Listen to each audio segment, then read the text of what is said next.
right, Adam, how's it going? Doing pretty good. Thank you for having me, Mr. Schneider. It's a real honor to be with you today. Yeah, well, thank you for your patience. I know we've been trying to do this a couple times, so it had some stuff come up, but I'm glad we got the opportunity here. It's a real honor. I know you interviewed some other people from the Grid Network, like Kobe Lambeth. So I'm looking forward to this.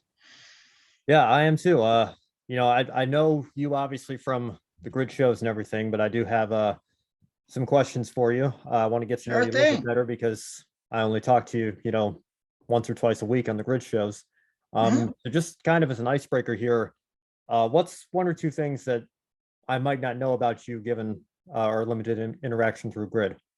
Well, I'm a huge overall sports fan, and I'm also a highly functional autistic adult with ADHD. I was diagnosed at a young age before people really knew what autism really was. I can say that it hasn't affected me at all. And I've done stuff like travel to see professional bowling and enjoying covering motorsports for Grid Network. I'm glad I've gotten this opportunity. Yeah, well, we're glad to have you, and it's great that Joe's been able to give you that chance. And I'm sure we'll talk about that a little bit more later on here. But continuing on, obviously, you're a big race fan, and that's how you got involved with what we do here. You're a fair bit older than me, so you have a little bit longer history as a fan. I want to know what got you introduced to the sport, how you became a fan, and I guess to bounce off of that, how have things changed in the industry from a fan's perspective from when you started following to what you see today? Oh, sure. Well, actually, as a youngster, I taught myself how to read by reading the car manufacturers and the phone books, and then living in New Hampshire like I did for 13 years. It's really cold and snowy and not much to do except skiing and snowboarding, and never really got interested in those. So my family and I had a great big satellite dish in our backyard, and we got all the wild feeds from Daytona. So we would watch practice, and we'd watch the Twin 125s, and also I would go to New Hampshire Motor Speedway, then called New Hampshire International Speedway. And when NASCAR came, it was a really big thing. I got a chance to see drivers like Dale Earnhardt Sr. compete, Jimmy Spencer, Mark Martin, Jeff Gordon, and a lot of people may not know this, but Martin Truex Jr.'s father actually raced in a series called the NASCAR Busch Grand National North Series, now what we know as the Arkham RZ Series. Only had one career win, and that was at New Hampshire Motor Speedway. When I was a kid, what my mom would do is she would pull me out of middle school, and we'd go watch the action in Loudon. And at noontime and at lunchtime, what they would do under the main grandstand is they would set up long tables, and you could go get drivers' autographs. So I can say I've gotten Ricky Craven's autograph, Robert Presley's autograph, among others. And actually, on Main Street of Concord, New Hampshire, they had a NASCAR race night where you could go meet drivers and see show cars. So actually, I can say I've met Kenny Schrader, and I got his autograph. And actually, one night, while me and my mom and my dad were walking back to our car, we saw Kenny Schrader again, and we talked to him. And he was a really nice guy. And also at New Hampshire Motor Speedway, I remember late great Davey Allison. I saw him run his last NASCAR Cup race there before he was killed. And I know exactly on that track where Adam Petty and Kenny Irwin Jr. were killed as well. So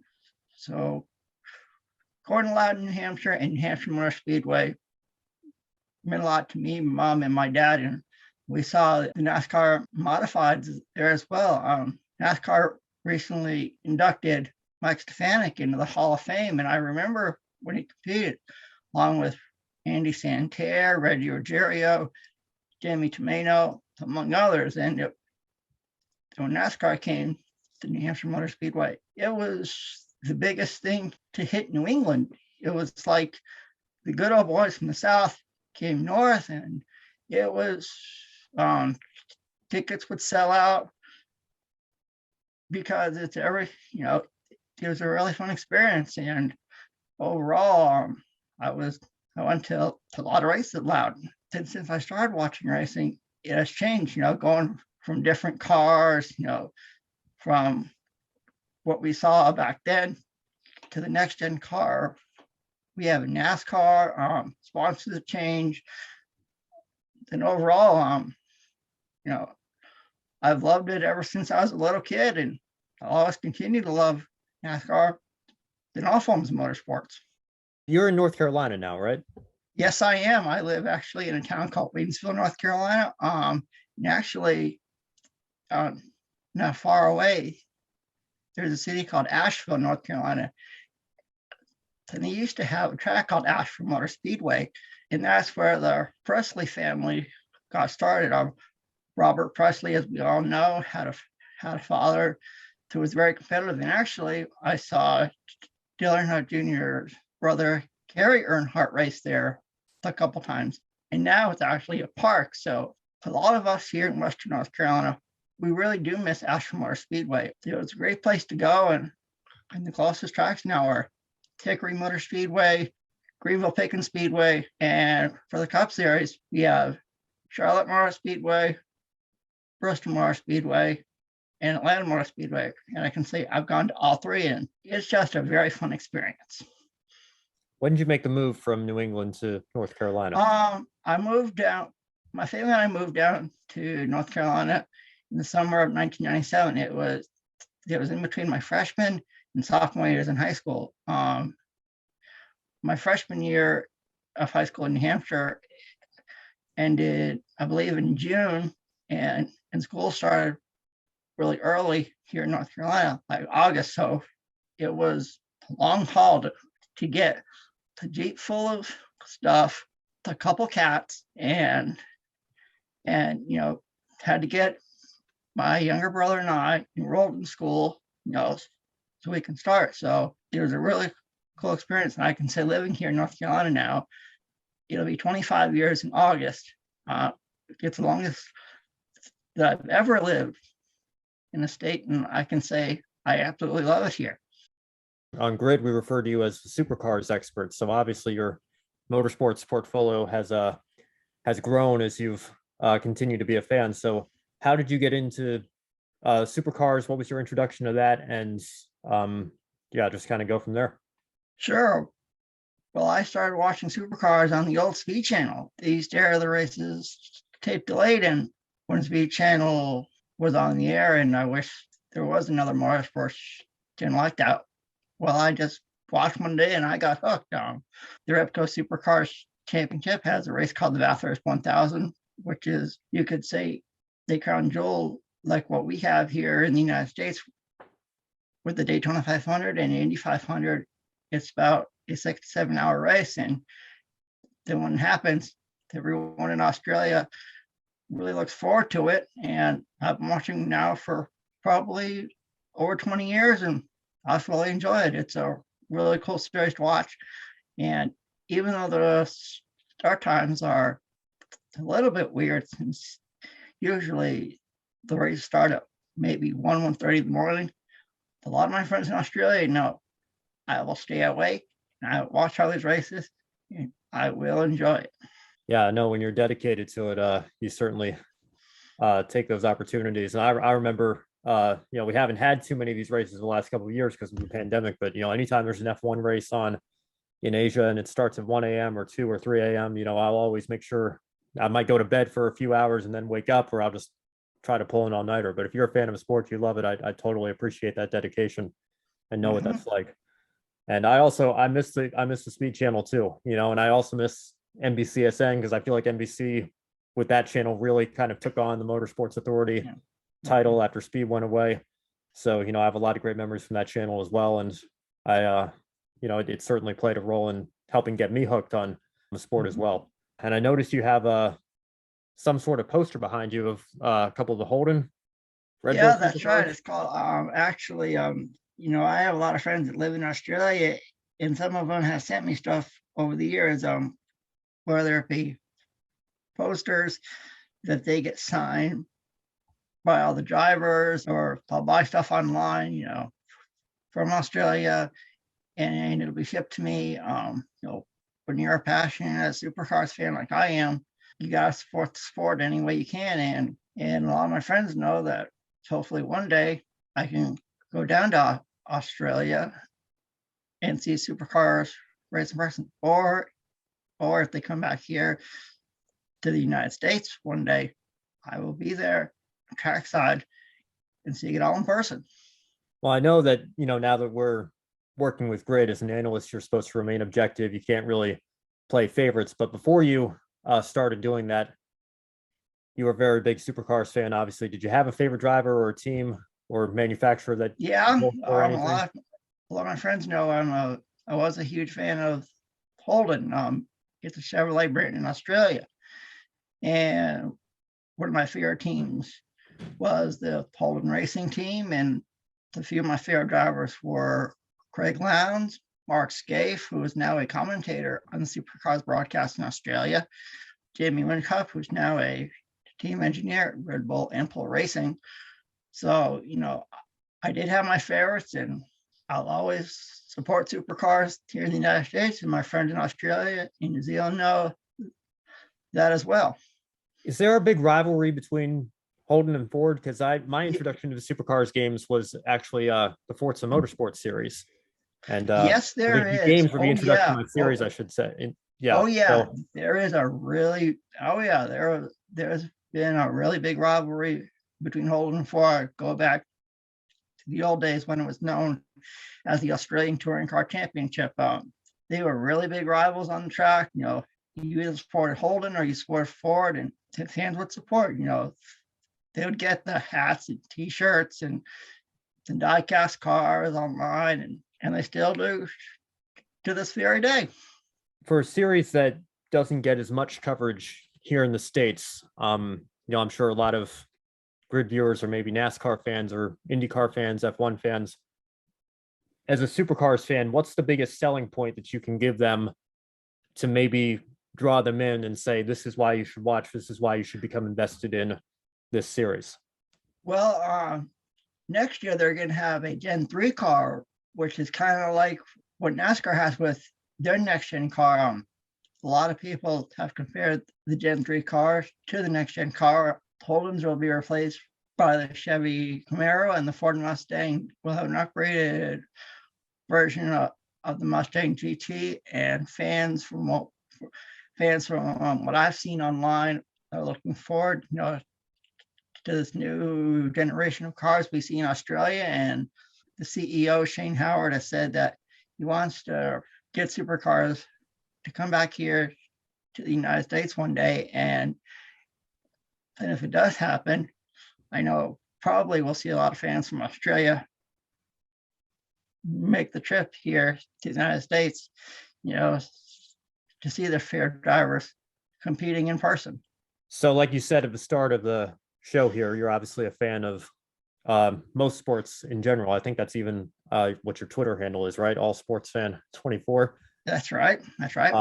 And I know for your YouTube channel, actually, your profile picture is the Florida State logo.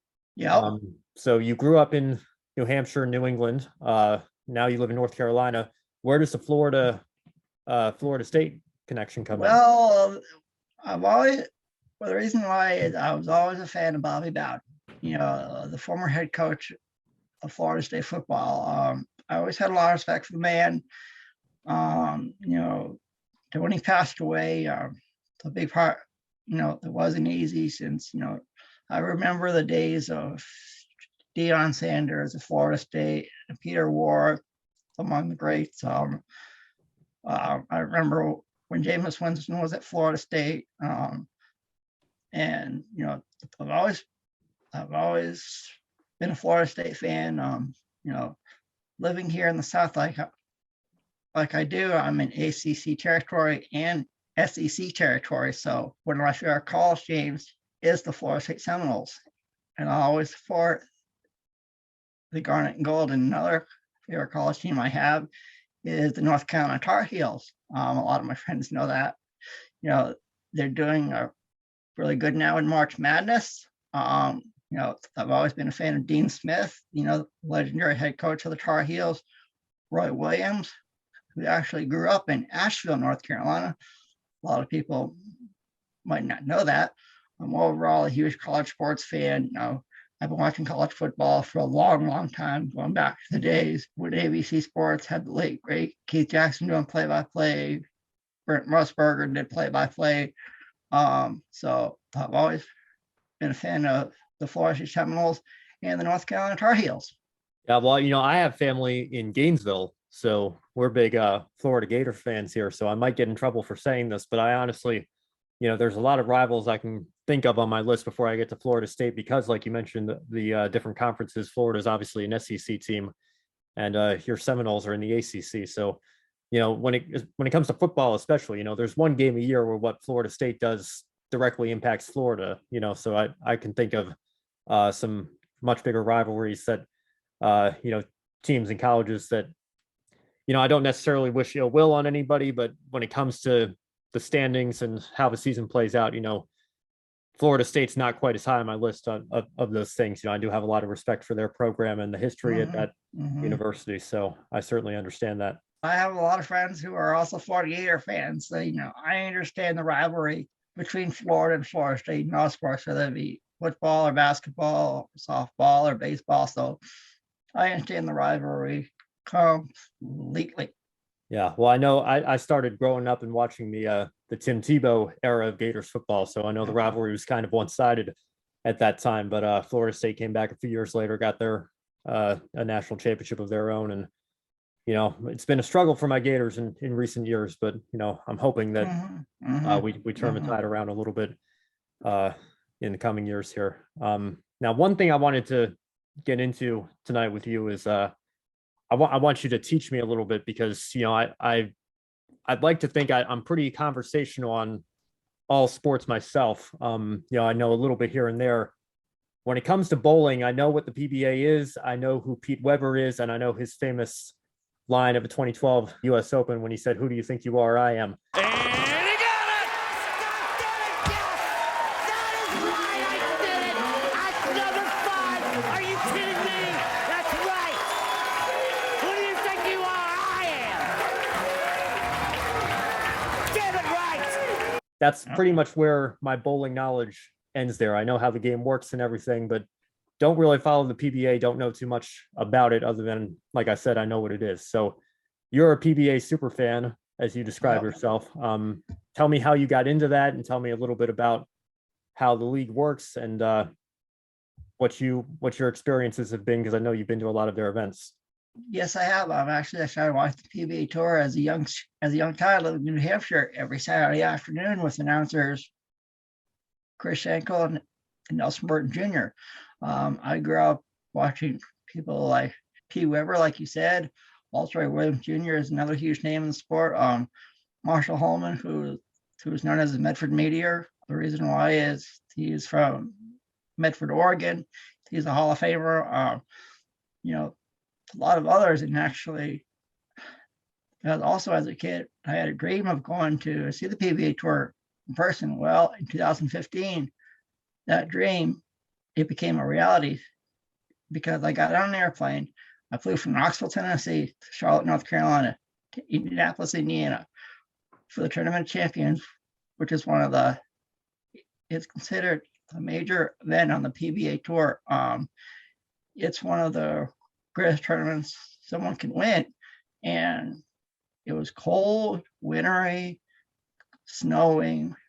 So I got a chance to meet people I never thought I'd get a chance to meet. It was a really cool experience, and I've gone every year except 2020 due to the pandemic. I've gone to Indianapolis, Indiana, Reno, Nevada twice, Shawnee, Oklahoma, which is outside of Oklahoma City, and Portland, Maine. And I'll be going back to Portland, Maine in July. I work at a grocery store here in North Carolina, so it's my summer vacation, and a lot of my friends know that. So once a year, I get on an airplane.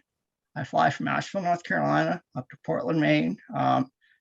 this year, I'll fly from Asheville up to Newark, New Jersey, and then to Portland, Maine. I'll go for a week, come back, and I go back to work at the grocery store.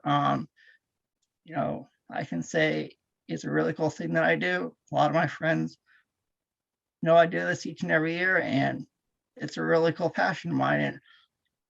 And a lot of my friends know that I'll always support the PBA Tour, you know, every single year. And they know I watch all the time and support everybody. And, you know, when I go, it's like going home to family. Yeah, I look forward to seeing me in person. Yeah, we chat on social media all the time. But when you see them in person, it's really nice, you know, hang out, talk with them, and just have a good time. Is it growing in popularity? Because I feel like Oh, they've yeah. got a pretty good TV deal Yes, right it now is. with Fox and Actually, we TNT. have international stars. One particular international star, his name is Jason Belmonte. He's known as the two-handed wonder from down under in Australia. He's won the most majors that have ever won in the history of the PBA Tour. He's a host with two hands, and he's just well loved by everybody when it comes to fans, the bowlers, to everybody. Right now he's in contention to win another PBA Tour Player of the Year. He has 4 victories so far this season, and he's just considered to be one of the best bowlers that we've ever seen on the PBA Tour. He's incredible, remarkable, and loved by everybody. Would you say he's one of the best bowlers in the PBA right now? Yes, he is. Oh, yeah. He is number one right now. You know, there's a lot of others out there. Kyle Troop, who lives here in North Carolina. If you ever watch the PBA Tour, he's a really big afro. He's another fan favorite. Another one is EJ Tackett, who lives in Indiana. He's another fan favorite. Then additionally, there's 2 others out there, Kyle Sherman and Brad Miller, and they actually have their own YouTube page, and they vlog from tournament to tournament, and you know the fans absolutely adore them. There's a lot of experience out there on the PBA Tour right now, and the popularity is going stronger and stronger each and every year. Yeah, well, I think I know Jason's name from just seeing it here and there, catching a couple of tournaments when it's on FS1. Were you watching when Pete Weber delivered that? I did. I actually did watch that. It was announced by the one and only Gary Thorne, who actually, you know, I remember when he did hockey for ESPN, you know, back in the day, and he used to be a baseball announcer as well. Unfortunately, he's not on the air right now, but I remember that telecast to this day. You know, obviously, I've gotten the chance to work with you through the Grid Network. You know, I joined at the beginning of last year. And I know this was it started as a 2-man operation with Joe and Kobe doing the Grid Tonight show. Now you're Kobe's co-host on Grid Tonight. Yeah. Tell me how you came to Grid Network, how your journey started there, and how you came to become Kobe's co-host. Well, it all got started when Joe asked me if I wanted to appear on a pre-race show one day talking about the Bathurst 1000. He knew I'd like supercars, so. And also, how I got to be Kobe's co-host was there used to be Joe and Kobe doing Grid Tonight until it stopped, and then Kobe wanted to revive it again. And Joe asked myself if I wanted to work alongside Kobe, and then I said yes. And you know, Kobe and I work really well together on Grid Tonight every Wednesday. And actually, I had a lot of friends back in the day tell me how to work at ESPN or Fox Sports, since I had a vast knowledge of sports. But now, thanks to the Grid Network, I can say I've achieved that dream, you know, talking motorsports from all over the world, and the sharing a passion that I have for people like Joe and Kobe, you, Joshua Birch, who lives in England, Matt White, among others. And it's been an awesome ride since, and I look forward to working with everyone at Grid Network for a long, long time to come. Yeah, well, it's great to have you as part of our team, and certainly for supercar stuff, because that's, you know, I'm still trying to learn that along with, you know, the Rally Championship and a couple of other series. So, you know, it's always great to have somebody bounce off of who's a little bit more familiar with that. You have you always had this vast interest in pretty much everything when it comes to racing, or Yeah, I like actually me, have, coming in through grid, I've tried to learn a little bit more about WRC and some series that I don't follow as closely. Has that even grown even more since you joined grid, or yeah, have you always yeah, been it's like that? called, going back to the old Speed Channel, and before that, Speed Vision, they used to broadcast racing from all over the world. They had the DTM, which was a German touring car championship out of Germany, the British touring car championship out of England, Supercars out of Australia. They had all forms of motorsports on, and I can say I've always loved motorsports ever since I was a little kid. I can remember watching Formula One was on ESPN with Bob Varsha, David Hobbs, back in the day, in the old Instant GTP series, which was another series I always enjoyed watching. And I've always enjoyed motorsports as a kid, and I always enjoyed motorsports now. And I continue to enjoy motorsports for the rest of my life. It's a pretty cool thing, motorsports really doesn't have an off season. So, there's a lot of different series around the world, and a few series I really didn't know about until I came to Grid Network, for Formula E and the W Series. And now I can say I know a lot more about those two series than I did in the past. So, a lot of knowledge, about these two series now, and I'll continue to watch them and enjoy them.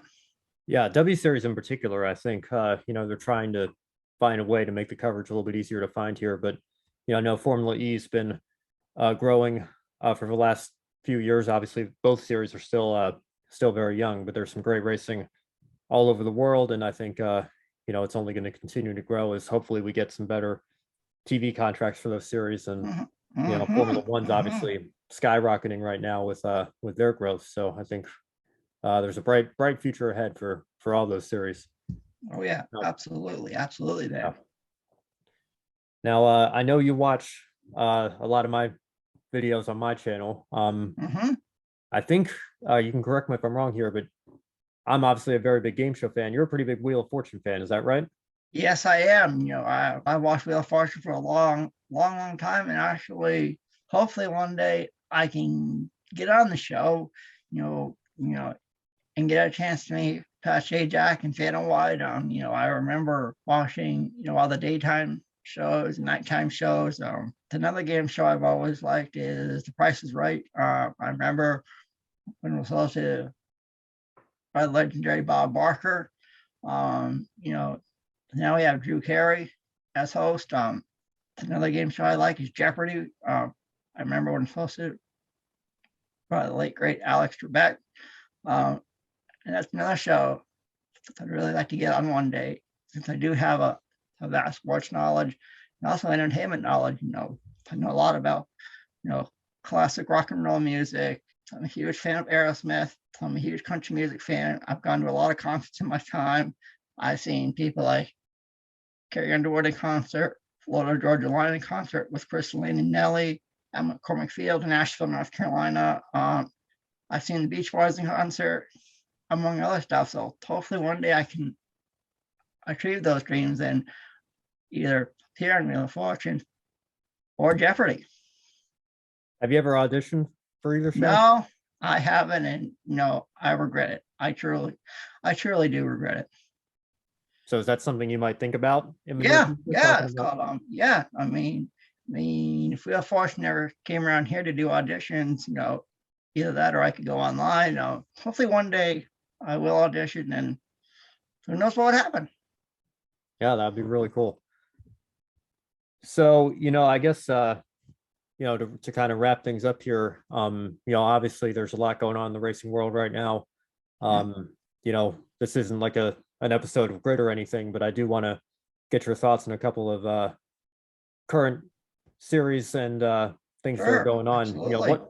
I think it's a great time to be a race fan, with the NASCAR next gen car coming in and that ushering in a new era. There's so much young talent coming up through the ranks, and like I said, obviously Formula One is really taken off here in the US. So what have you most enjoyed watching for the last couple of years, and what are you most excited for looking forward to the rest of the 2022 season? Well, I'll start with NASCAR. They have this next gen car, and it's been really cool to see drivers that normally you wouldn't see, in the top 5 or top 10 actually be up there to contend for the win. Tyler Reddick, Ross Chastain. There's a lot of great talent in NASCAR right now, a lot of young talent. So I'll think we will see some first time winners this year that people will be happy with. Formula One has a new car as well. And what we've seen so far from Ferrari has been really good. I can remember going back to the days when Ferrari had people like Nigel Mansell on their team, Gerhard Berger from Austria, Alain Prost, and it's been really cool to see, that team, get back into contention, competing with the Red Bulls and Mercedes. Supercars has been really competitive. Shane Van Gisbergen is the defending champion, but there's so much young talent in that series as well. And also IMSA, they're going to have their hypercars coming out within the next couple of years. It's going to be, if you're not a sports car fan, you should be. News has broke that there will be a NASCAR next gen car competing at Le Mans next year, thanks to Rick Hendrick, and in collaboration with NASCAR, IMSA, Goodyear, the ACO. We could see some former drivers compete in that car, like maybe Jimmy Johnson, Jeff Gordon. Larson has said that, if it's good for his schedule, maybe we'll see him in the car. It all depends on NASCAR schedule for next year, of course. But right now, it's a good time to be a fan of motorsports. There's so much different series going on across the world. Overall, the automotive industry is going strong. Motorsports is going strong. Next year, we'll see Supercars have their Gen 3 car. So if you're not a fan of motorsports right now, you should. Because I think right now, we are in the golden age of motorsports. And I think there's a lot more to come within the next couple of years. Well, yeah, it is certainly a great time to be a motorsport fan. I cannot agree more with that statement. And there's certainly a lot of exciting things going on. And I know we're going to continue to cover that over at Grid. So I'm looking forward to that very much. And, I just want to say thank you for taking the time tonight to come out and do this. I know that, we've had some things come up. So it took a couple of reschedulings, but I'm glad we made it work and got the opportunity to do that. And, obviously all best of luck as we both continue our journeys at Grid and continue to work to build something pretty special with what we're doing. So again, thanks so much. Yes, and I'll talk to you. I mean, it's probably going to take me a couple of days to get this edited. I'll see you. No problem. No problem. Yeah. Well, I'll see you tomorrow. It's Saturday, March 26th here as we're recording this. I'll see you tomorrow for the Grid Live wrap-up show. Obviously, that'll probably have already aired by the time I get this up, but enjoy the rest of your weekend, and I'll talk to you soon.